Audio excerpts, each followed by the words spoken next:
Well, that seems a fair result.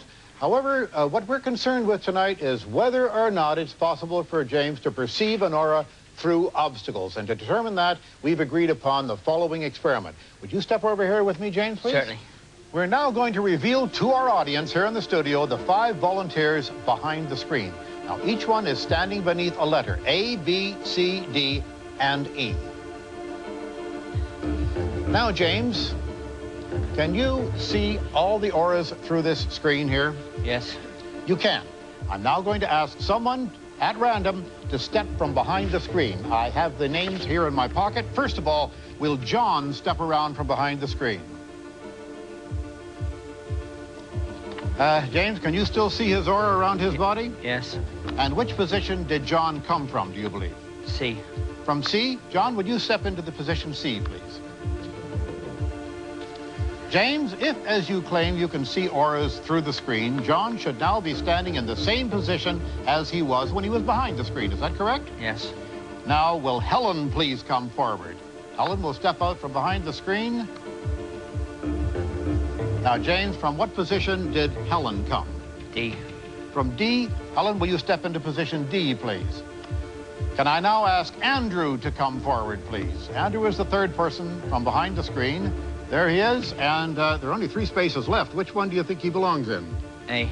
In A. Andrew, would you take position A, please? Now, would Bob please step forward? Only 2 spaces left. Which letter, B or E? E. E. Would you step into position E?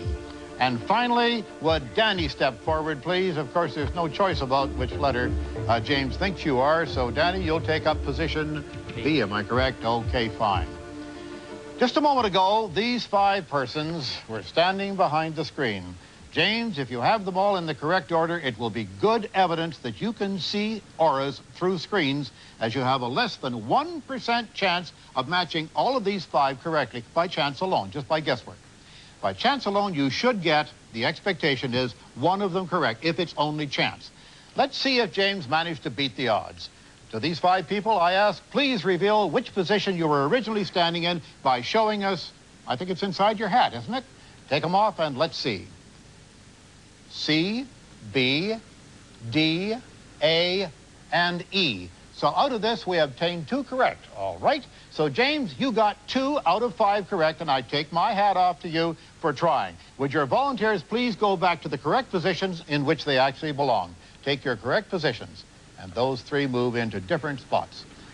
The results are only slightly better than those predicted by chance. It seems something went a bit wrong this time. What explanation could there be, James? Well, it's quite possible that this has been the first time that I've ever attempted this, right? Mm-hmm. And it's quite possible that I've allowed myself to come into it, okay? I see, but you did say you could see them through obstacles. Yes, I can, yeah. Well, thank you very much, James, for coming tonight.